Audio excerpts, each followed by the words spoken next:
Raidieraksts Drošinātājs.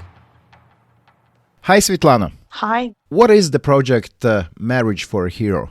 It is a voluntary project for the Ukrainian soldiers who protect Ukraine in the current times. In fact, what we do, we plan and execute the weddings for Ukrainian heroes. So we help them to celebrate their love in such hard times. As I understand, free of charge? Right, free of charge, correct. Right, and who can apply? We started our project in 2022, and until winter or autumn this year, we accepted all Ukrainian soldiers. So he or she should be a soldier, one of the partners, and it doesn't matter if they were in front lines or not. So, but from this winter or autumn, we started to accept only the frontline soldiers. Why? Because it is a voluntary project, we do not get donations. In fact, we tried to get some donations, but it's not working. And so, it's like the third year already. So the nation is tired. Really, people are tired. And all donations that people are willing to give is to buy the weapons or necessary military equipment to hand over to the soldiers. So for the third year, it became really difficult to find the funds, to find the volunteers, and we don't want to stop this project, but we limited it. So we decided that we will take only frontline soldiers at the moment. But you probably agree that weapons for Ukrainian army is the biggest necessity in your fight for freedom. But what do you say to people? Why is this project, Marriage for a Hero, also important? Of course, you're completely correct that weapons and military other stuff is number one priority for everyone, including me. What we say is just for my professionals, like colleagues in the industry, in the wedding industry, we say that this is the way I pay back my responsibility, my thank you to the soldiers who fight. So it's not only to donate money, because in fact, from one point of view, it's easier. You just go to your online banking and you donate money and you don't do anything else, right? You support financially. But another point, you as a photographer, you come to the location, you can drive 1 hour, 1 hour and a half, 3 hours sometimes they drive. They do their job, what they are really brilliant at, and this is their job to make photos or videos. And then after that, you spend again time to edit it. And then you give your work to the soldier who is fighting for you right now. So it's not just press the button, donate, but it's the time, it's the efforts, it's your skills that you are contributing because they are there sitting every single minute and they die there for you. So I say that we pay our professional fee. This is our professional payment fee as a thank you to what they are doing, because they do not sleep properly, they do not take shower properly, they do not eat properly. And believe it or not, but I think we are still in a good shape because we have where to sleep, we sleep in warm homes, we eat warm food, we take shower regularly, unless that they cannot do that. So this is professional donation, I would like to say. How does that work, the technical side of the project? We help the soldiers or warriors, those who are looking for intimate weddings, those who are looking not to have a big amount of decoration, bands, luxury wedding. We are not doing that because if they want that scale, that level of the celebration, it means they have money for that, right? They have financial capacity for that. So we help people who are not looking into luxury. We help people who are more into treasuring moments and gathering with their small circle of family and friends.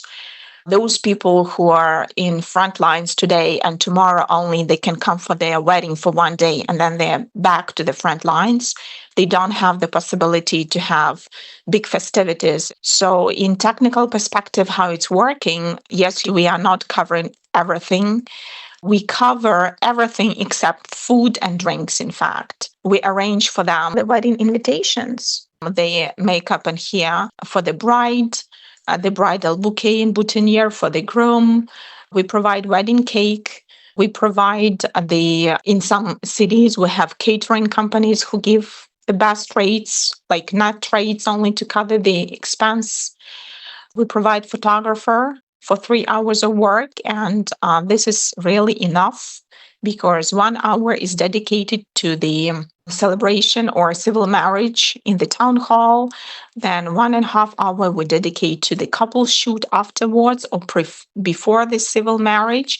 And then 1 hour is dedicated at the gathering, either it's home or restaurant or coffee shop, cafe. So we have our MCs. If people want really some celebration, but in small circle, we have MC who is willing to work for free and a little decoration. So if the distance, we are located in Cherkasy, and we are able to drive 3 hours one way and 3 hours other way. So it means if the city or the village or the town is 3 hours away from where we are based, then we're willing to come and to make a decoration of the table, of the arch, etc. for free. But if it's more than 3 hours, then we cannot come because, as you understand, we have a curfew and we are ladies only, so it will be really difficult. So tell me about your background in the industry. Right. So I'm into wedding planning. So this is my business. I started in 2016. So that's why, when I came up with this project, I knew exactly what is the most important, how to create the moment for the couples, taking the most important things that they need to have, right? And what is the major hassle around. So in fact, our professionals who are working with us, they are really of high level and they pay exactly the same attention as they pay to their commercial clients. So none of the project or none of the product was produced like, okay, it's free, then I do whatever. So no way. Like everyone takes it with extra care, extra attention because they want to do it. So it's their heart and soul that they put inside. Tell me about your team. The project was started by me, and at that time I was alone.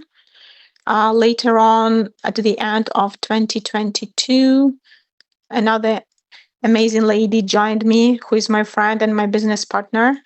So she supported my idea, and we were two.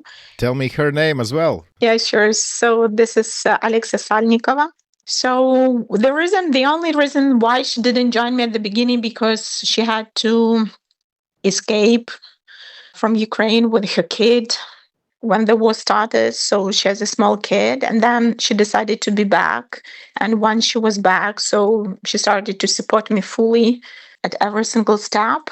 And at the beginning of 2022 as well, we had an administrator of the project, and she was with us until the end of 2023. But then she decided to leave, and we are back to people again. So it's me and Alexa now who are handling the project. If we speak about the vendors team, we have some vendors who are supporting us from day one. So it's already the third season and they are still supporting us. And whenever we ask for anything, they're always ready for that. So it's really very, impressive, I would say, because sometimes we are getting tired and our hands unfortunately go down because of the situation that we fight and it looks like there is no end. Sometimes we go depressed. It's normal. We are human beings.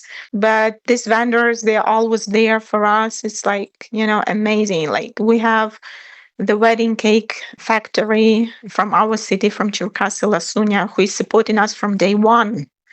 Never met personally the owner, but she decided to support, and we sent her cakes almost to all Ukraine. And we have so, these people, they have no limits for supporting the army. Like, personally, they are buying cars with her family. They are driving these cars to the front lines. Can you imagine a lady driving a car to the front lines, really front? And then apart from that, she's giving her service to us and her product, that is amazing wedding cakes. Another two ladies who are a wedding photographer and makeup stylist and hairstylist from our city.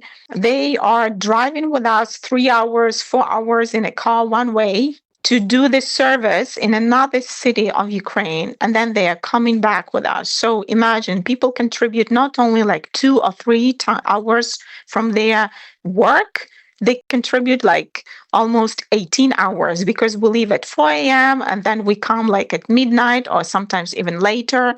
So it's like these people, incredible, really. And sometimes I feel very shy to ask them again, because they did like, I don't know, photographer and makeup artist, they did like 10 plus weddings with us or 15 plus weddings. And every time, like, I feel shy to check with them, are you still willing to come with us? And they say yes.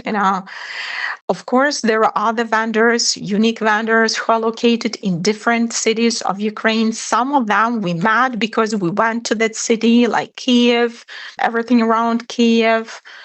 But there are vendors who we never met personally, who are so great. We know them like through calls, through Zoom calls. We speak with them on WhatsApp. They never did any business with us. They never met us in person, but they trusted and they supported us, and not once. So this team of vendors and suppliers are really with big heart. So, and they are not looking forward that they have a reward, like a wedding from me on commercial business or something like that. No way. No one is asking for anything. It just, they want to contribute professionally, to do something that by their hands, that the warriors are doing for them. You said yourself that, of course, you, like all Ukrainians, hoped that the win will come sooner and the war will not be dragged on as long as it has been. What keeps you going? Soldiers. So, it's normal that people go up and down in the mood, but especially when you're in the war, it's really very difficult. But every time I'm down in the mood or my friends are down in the mood, I used to tell them, just think about the soldiers, how they are over there in the front lines, how they sit in the trenches, and we're sleeping in our beds. So that's it. Just think about them. And then you keep moving, you keep going. There is no other motivation or inspiration to keep doing what you aim to do. Just think about them. And it works for everyone. You said you've done 38 projects so far, 38 marriages? Right. And you're ready to go as long as it needs? We will try. Yeah, we will try to keep going. You said you came into the wedding business in 2016, right? Right, correct. When you did that, you probably, had an idea how it's going to be. From the outside looking in, it's sort of a happy business. How has perception of the business you are in changed during the war?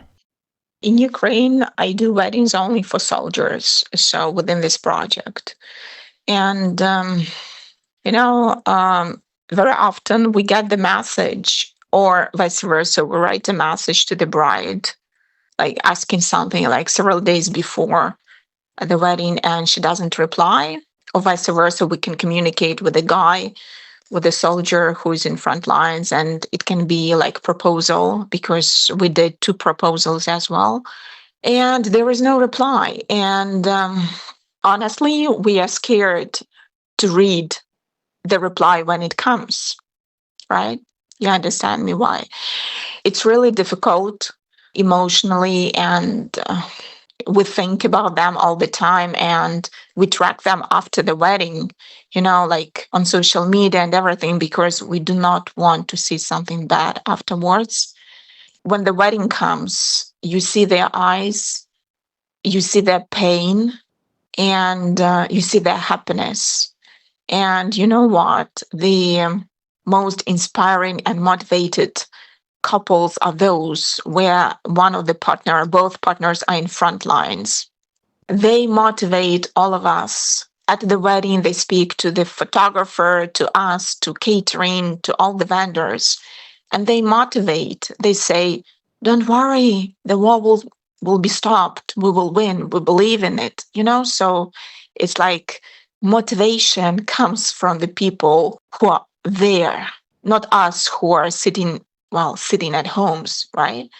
So, and this is something shocking, because if we can be down, they are still up in their mood and they believe and they motivate us. In fact, it should be vice versa.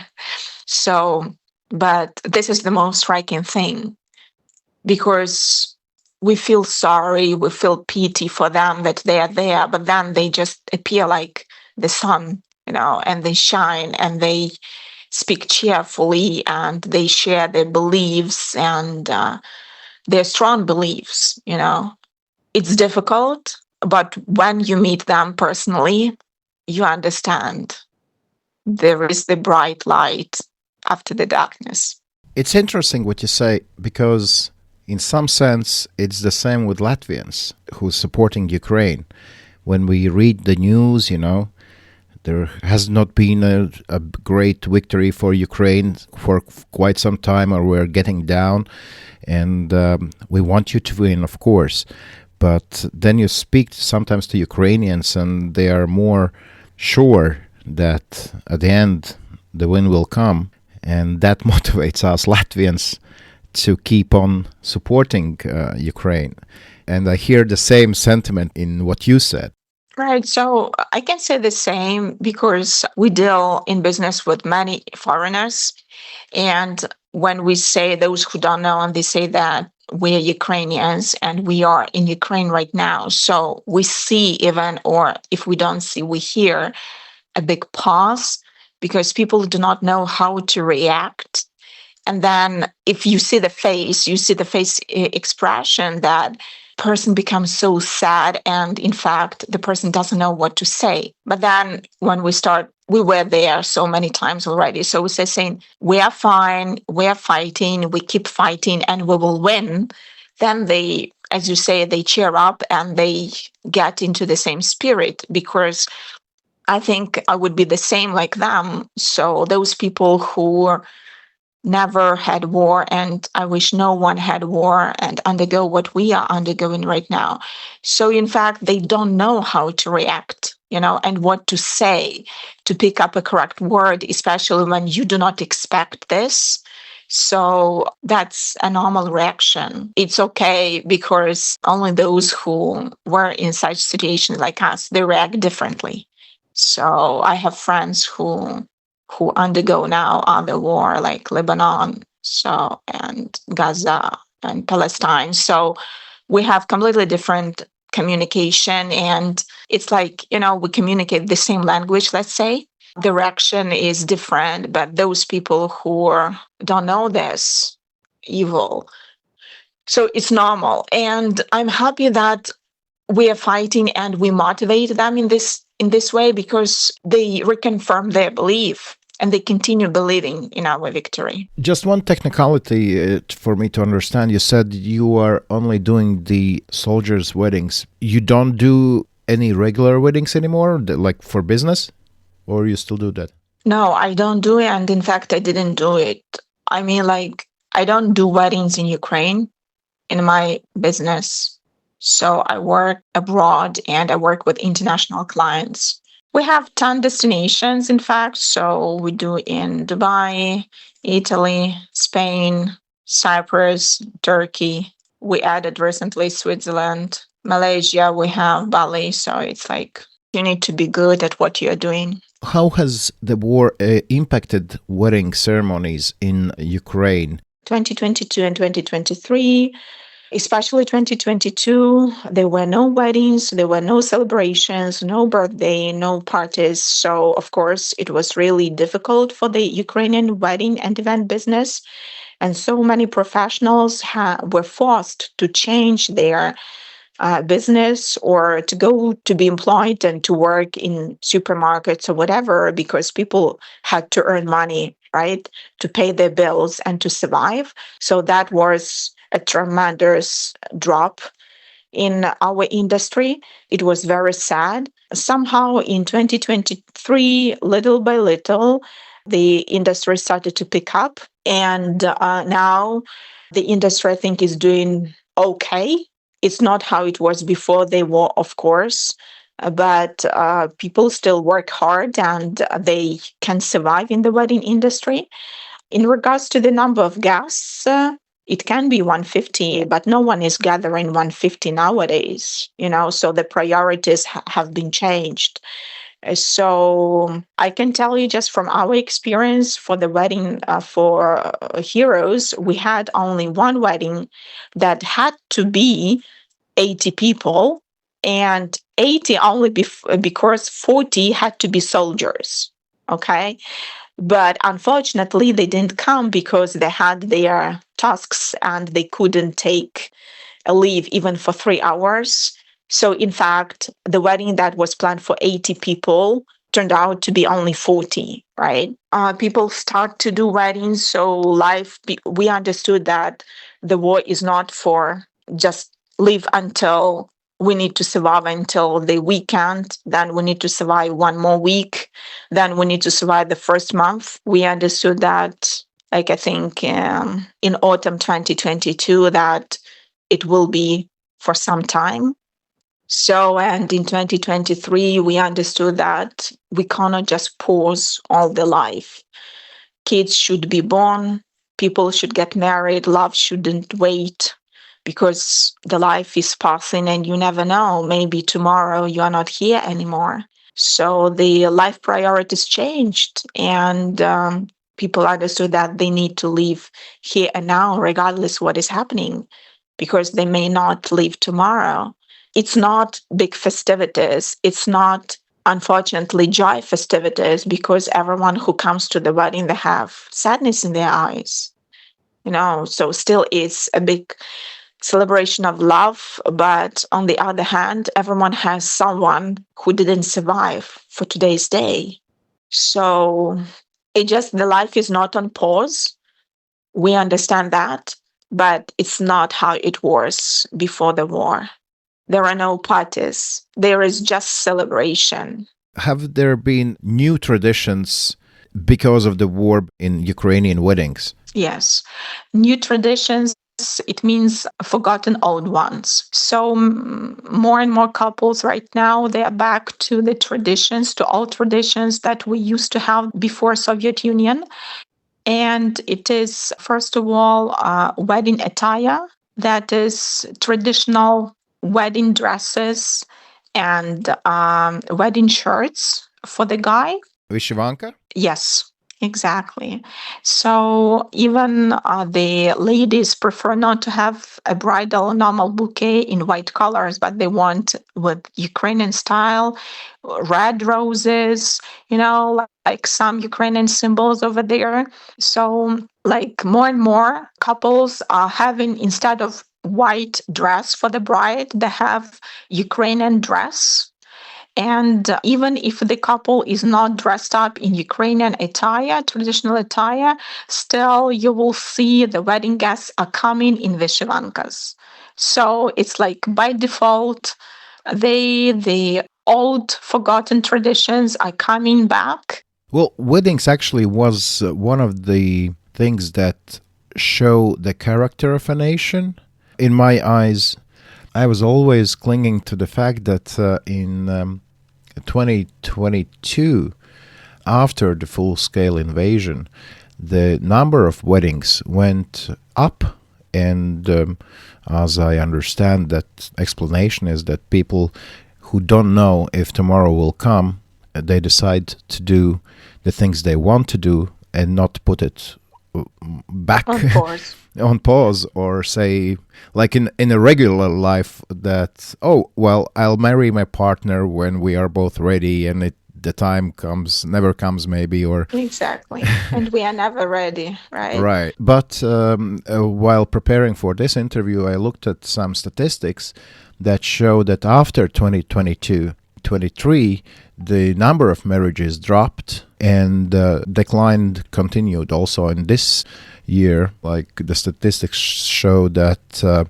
in the first 6 months of 2024, the number of marriages declined by further 15%, and divorce rates have surged by 50% compared to the last year. So I want to hear your personal opinion, not maybe fact-based, but being a Ukrainian, being in an industry. What can you say about that? I think that with the war, with any nation, your life principles are changing. So, and our life principles have been changed. There is white and there is black for majority of people. I used always to say before the war, like golden middle, but there is no golden middle. There is only right, white, and then left, black.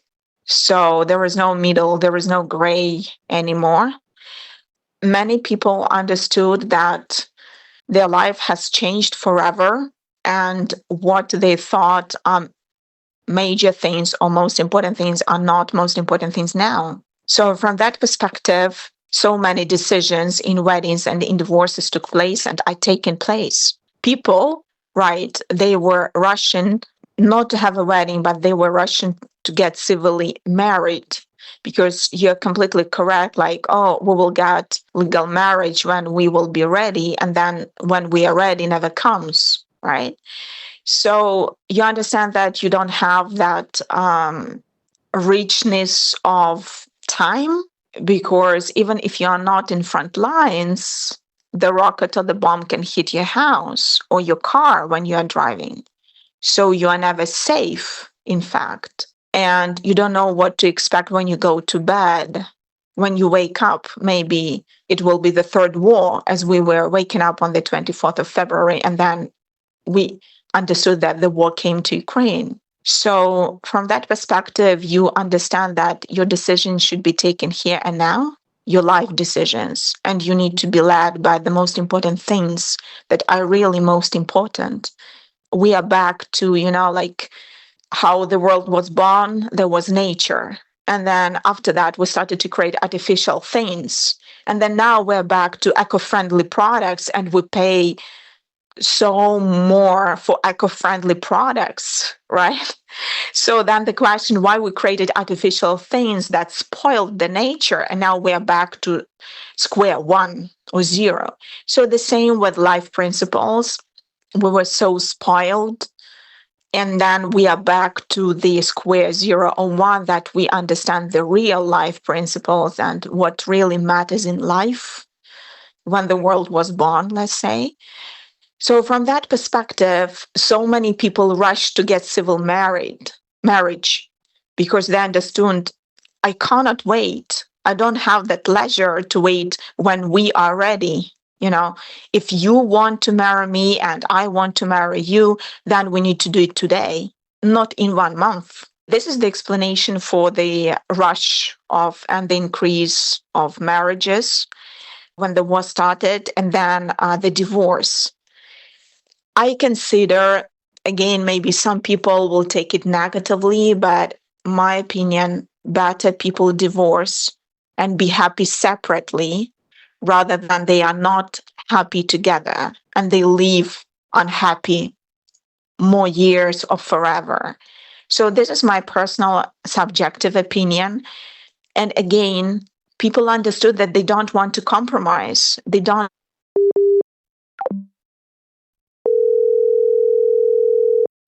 Hi? Yeah, I lost you somewhere there. Yeah, the electricity was switched off just now. So that's why the Wi-Fi was down and it was interrupted. Can we continue? Right, I think we can.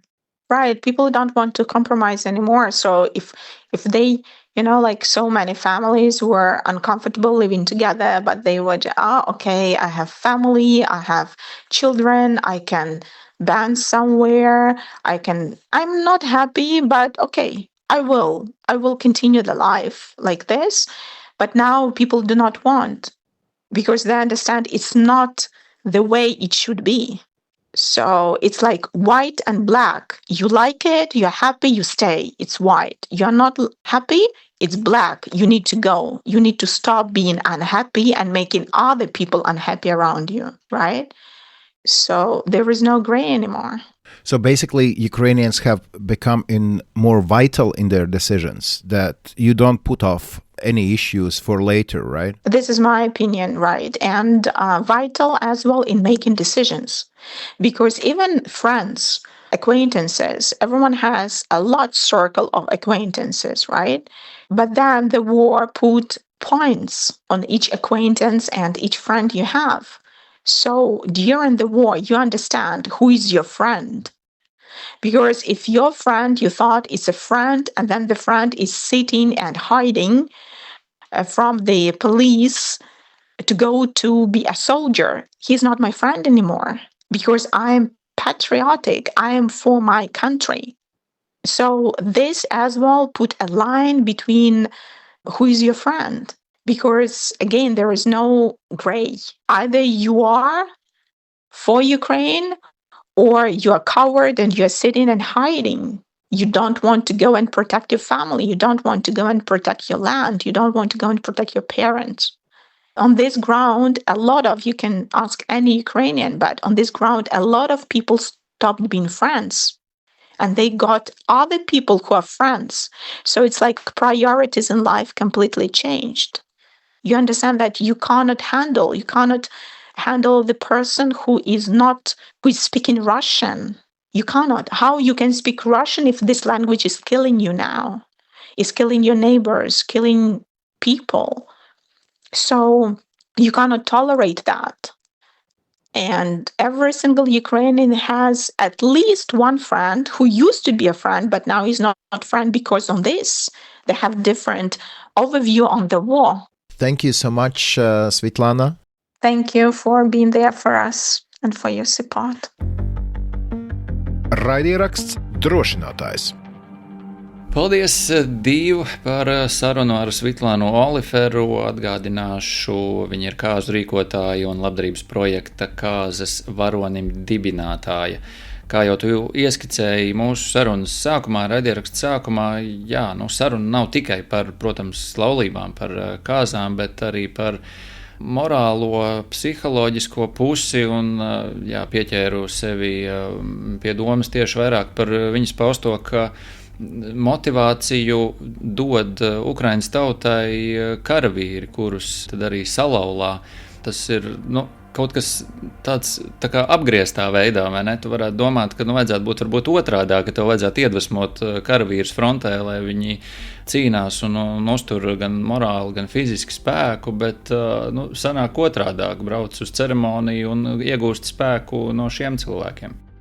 Zini, tur sanāk tāds domino efekts, vai ne? Tā kā mēs arī runājām, ka, piemēram, Svitlana, kad jūtas nomākta, tad ir šīs te kāzas un cilvēks, kurš tiešām varbūt tikai uz dienu vai 2 vai 3 ir izrāvies no frontes priekšējām līnijām, atbrauc un iespējams savā dzīves laimīgākajā dienā iedvesmo vēl citus, un savukārt tad Svitlana iedvesmo savukārt mūs, kas mēs esam te attālināti, sekojam līdz visam, kas notiek Ukrainā.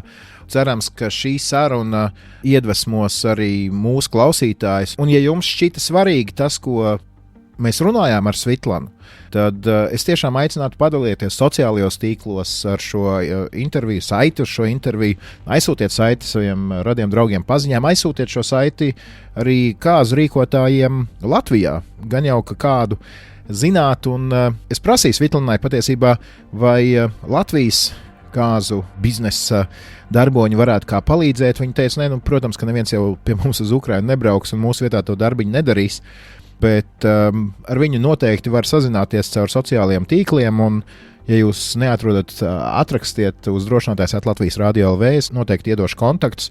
Varbūt, ka ir kaut kāds veids, kā profiņi šeit Latvijā var palīdzēt profiņiem tur Ukrainā darīt to, ko viņi dara vislabāk.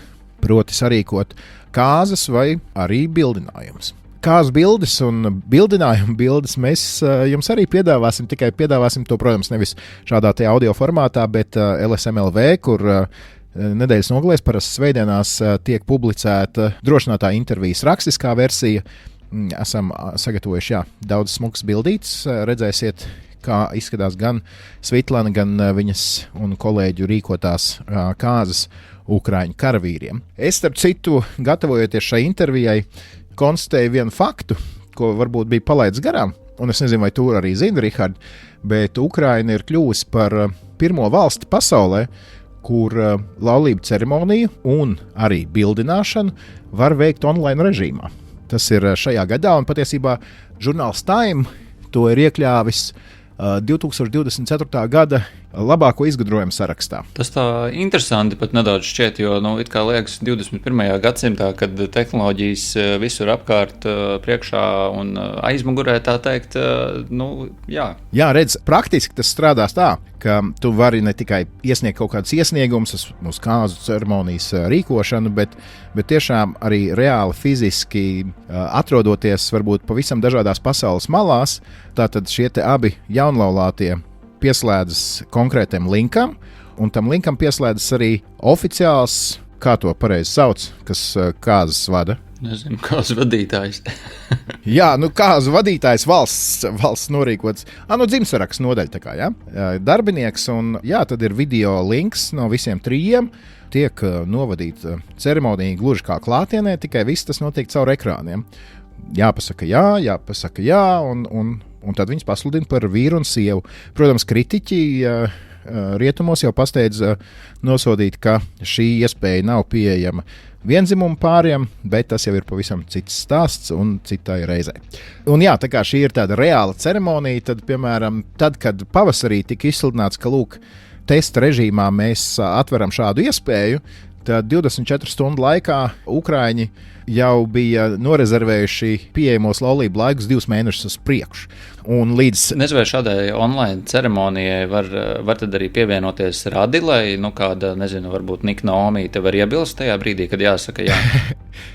Tas, starp citu, ir labs jautājums, jo, piemēram, kā parasti saka, ja kādam ir iebildumi, vai to tas saka tikai filmās, tu nesen precējies, tu vari man pateikt, vai ceremonijās vēl aizvien saka, ja kādam ir iebildumi, tad runājiet tagad vai klusējiet mūžam. Man šķiet, ka tas ir laikam filmās, vismaz es neceros, ka man būtu kas tās bijis, jā. Ok. Jo iedomājies, ja tur ir kāds, kur būtu iebildumi, tad viņam tā iespēja laikam tiek liekta, un tur es nezinu, vai... Bet, labi, Ukrainā izdomāja katrā ziņā, ka tas ir variants, un līdz 20. septembrim, atgādināšu, testa režīmā palaida pavasarī, un līdz 20. septembrim caur šo te valsts aplikāciju, tā kā Latvija LV vai kaut kā tam līdzīgi Ukrainā saucās DIA, un tur ir ļoti daudz dažādu digitālo pakalpojumu. 251 pāris ir aprecināts, un 3200 pāri ir pieteikušies uz šādu te iespēju. Savukārt, pavisam citas cipari ir, ja mēs runājam par oficiālu bildinājumu izteikšanu. 830,000 bildinājumu, izmantojot šo te valsts aplikāciju, ir veikti. Un, kas ir interesanti, tātad, lai kļūtu par līgavu vai līgavainu, protams, tas uzreiz tev iedod kaut kādu statusu, bet, tā teikt, dzīve neizmaina līdz galam, jo vienmēr var atsaukt šo te bildinājumu.